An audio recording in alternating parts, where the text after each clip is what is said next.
Scotty Bitner, fondly known for his car and racing expertise, passed away last week. We took a look at his legacy and long-lasting impact on the community.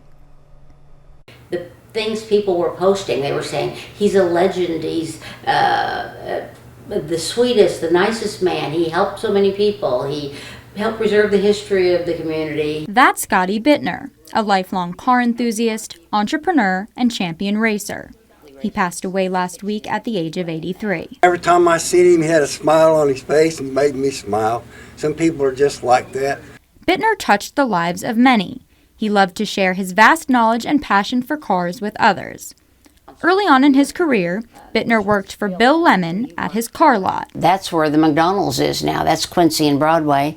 But see, it was a friendly auto mart back then. College kids would come in there and Bill would say, go out and talk to Scotty, he'll tell you about it. And 50 years later, we've heard from some of those kids who are now adults, and they would come in and say, you don't know how much it meant to me, what you taught me or what I learned from you. Bitner is also remembered for his achievements behind the wheel. Scotty raced everywhere. He raced Springfield, Joplin, Nevada, Neosho, and a lot of local tracks like that. Bitner also raced and won at the 69 Speedway in Pittsburgh, Kansas. It was located where the Home Depot store is now.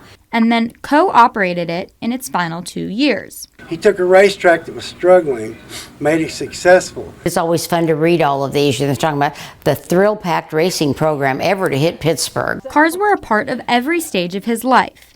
He opened Bitner Motors, now run by his son Mike, and in retirement, he opened Scotty's Classic Cars, a museum that ran for 12 years.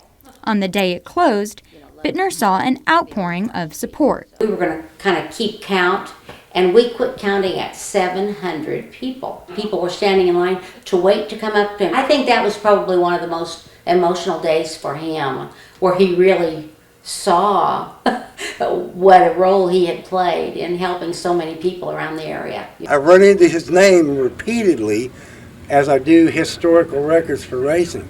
They remember that Bitner guy from Pittsburgh. The love for cars and racing spans multiple generations in the Bitner family, beginning with Joe Bitner, Scotty's dad, and continuing on with Mike Bitner, Scotty's son.